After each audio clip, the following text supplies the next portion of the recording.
My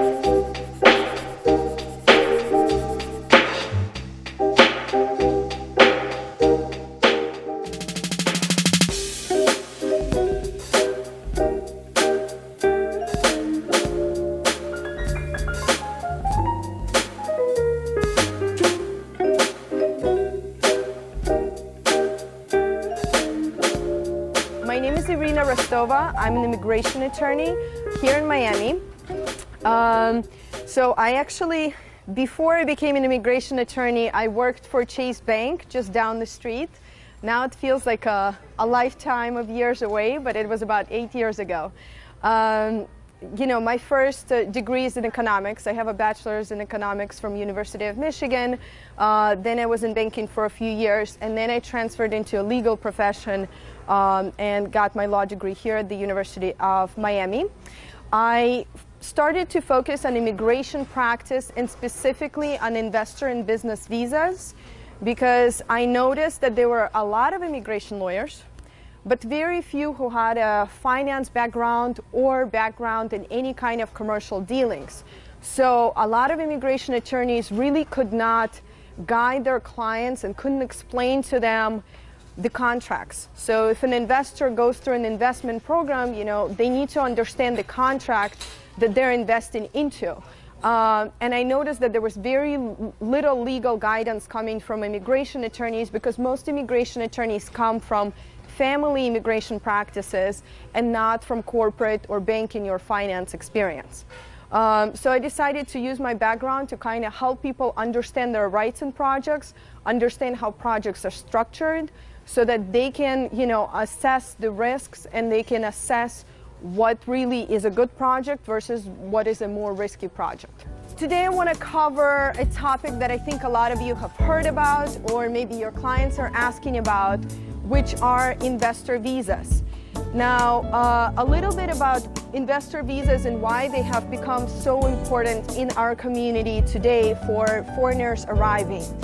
So, in order for any foreign national to live in the US, they obviously must obtain a legal status.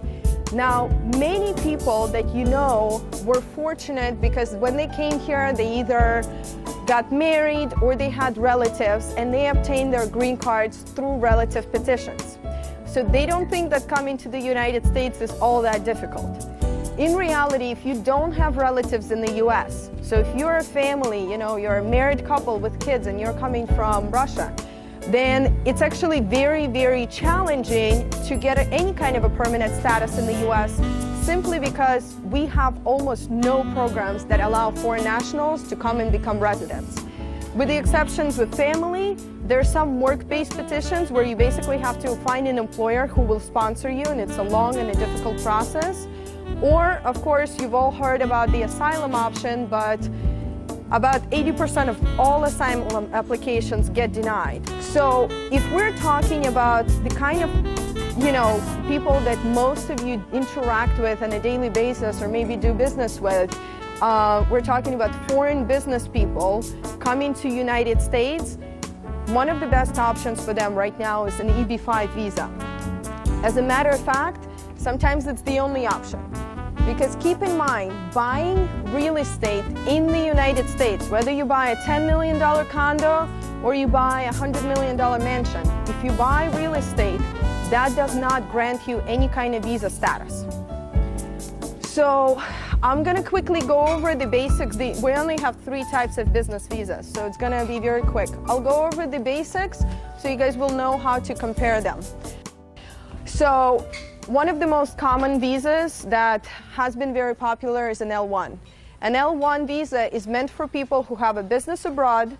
They're going to come to the United States and they will open a business in the United States. Now, they can come to the US and start from scratch, or they can buy an existing business. The foreign company and the local company will have to be affiliated, and they have to develop the local company and have a professional staff of employees working for them for a prolonged period of time, which means that eventually they can get a green card. Now, L1 visas used to be extremely easy to get. 10 years ago, you could have a little factory in Russia, you could come to the United States, Open a little mom and pop coffee shop with like 2 cashiers and, you know, maybe a supervisor, and most likely you would get a green card. That is just not the story today. The immigration department began receiving so many applications that actually right now they receive close to 200,000 applications for L1 visas or the green card petitions. So they quickly realized that obviously we don't have that many major businesses that open up here, and so they changed the way they review their applications. Now they basically, I'm generalizing because every case is different, but as a general rule, right now, through an L1 visa, a business has to be a mid-size to a large-size business in order to get the green card. So if you have people that are active, that have an exact business, they know what they want to do, they're ready to work, or they're going to come here and they're going to spend the money and buy an existing good quality business, L is going to work for them. If you have a family that already made their money in Russia or some other country and they're just coming here because they want to live here and they want to raise their kids and they don't want to actively operate a business, L1 is not the option for them. An E2 option, quickly I'll touch up on them. E2 is also an investor visa, but it's not an immigration, like it's not an immigrant visa, so it doesn't lead to a green card in most cases. An E2 is great for small companies. The downside of an E2 visa is that it's a treaty-based visa, which means that it's not available to a lot of countries. We have treaties with most of Latin America, but not Brazil. We have treaties with Europe, most of European countries, but not Russia. So E2 visas are fabulous if you have people coming from Colombia or Europe. We do have a treaty with Ukraine. We have a treaty with Kazakhstan, Estonia, Latvia, etc. In essence, E2 allows you to live in the United States if you spend in the vicinity of $100,000 buying a business. And then you operate that business. And now, what's left for a lot of families, if we're talking about people with some means, EB-5 is basically the option that's left for them. EB-5 is an immigrant visa, which means that it's a green card. An EB-5 requires that, that the individual invest at least $500,000 into a business that will generate 10 brand new jobs. So in theory, a person can go and create their own business and employ 10 workers and keep those workers on a salary for the next few years. In practice, it's obviously very difficult to do. So most people who utilize this EB-5 visa choose to not open their own business. They choose the EB-5 program known as regional centers. Now, regional centers are basically private companies that received a special license from immigration, and this license allows them to build projects and to bring in multiple investors. So they get to pool the investors' funds, and then what they do is they pool the investors' funds and they give a loan to a developer. And the developer builds a big building, creates the jobs through the construction, through the service jobs in the building, and the investors get credited all those jobs. So it's a win-win. You have basically a local American company building a project, you have a regional center kind of supervising, and you have the investors who do nothing but passive investment. They just give their money into a project and they don't have to run a business, they don't have to worry about creating jobs or really managing any of these employees. This program became so popular since 2007 that in 2007, we had about 20 regional centers in the entire country. Today, we have, I don't even know what the number, it changes all the time, but it's close to 1,000. So, plus the number of investors. In 2005, we had a few hundred people go through this program. Today, it's, thousands and thousands every single year. We have about, I think, 15,000 invested last year alone. So it's becoming popular mostly because there's a good selection of projects. People have realized that the program works very well. And obviously the approval statistics. 89% of all applications for the initial green card get approved by the immigration department. So that's kind of huge in comparison to every other program. So in terms of how long it takes, right now, honestly, this is kind of a very low estimate. I would say it will take at least 15 months to 2 years for them to receive the initial green card. Again, the downside of this program becoming very popular is that the immigration department that reviews the petitions is just backed up. They have, I think they have right now like close to 20,000 pending applications that they have to go through. But it's still relatively fast because we're talking about a green card. So from the moment of the investment, the investor will usually get a green card within 2 years. Once they get their initial green card, they can live here, their children can live here. The green card goes for the entire family. So the investor, the spouse, and all the children under 21 years old will get a green card. And all of them can reside here in the United States.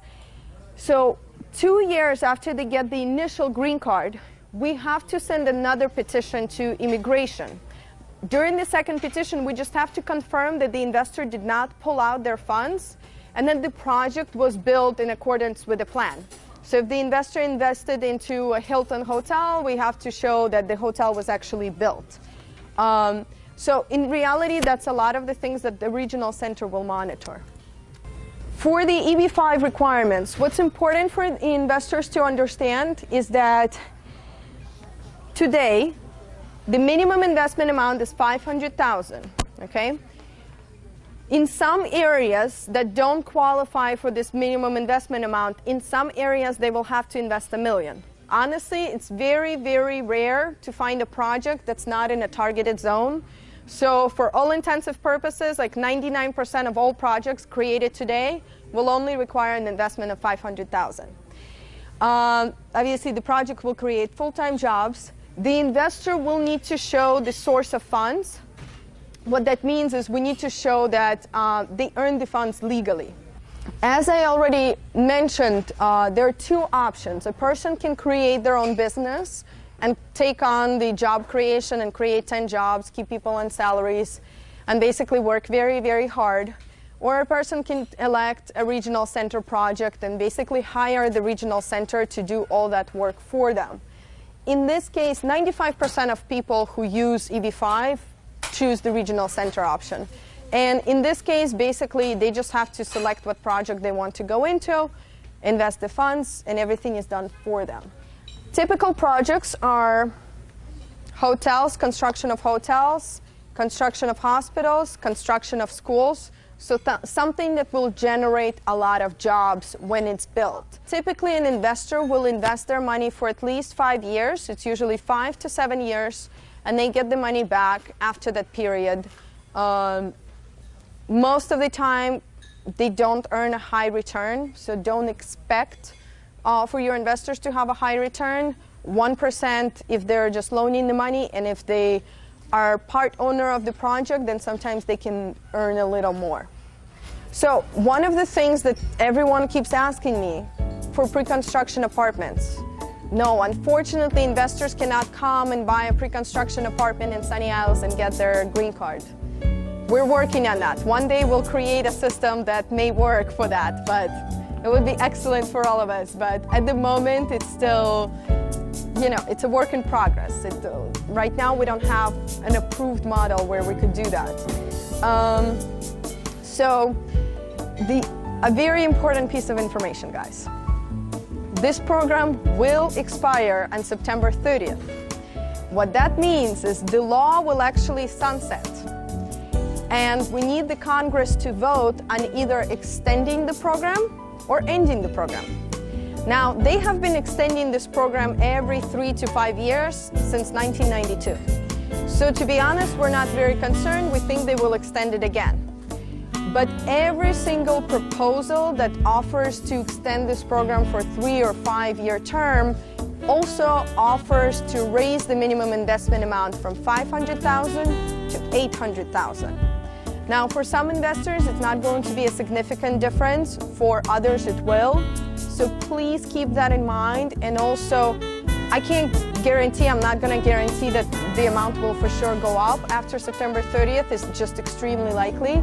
And if they really want to try to make it before the deadline, I highly ask them as a personal request to please come see me before June. If they come see me at the beginning of September, most likely we can still make the process happen. I've done this before, but that just means I'm not going to sleep the entire September because I'll have to work on their petition.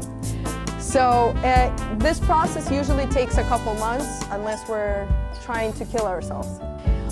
It's a great program when done right, but just please keep in mind it's not simple.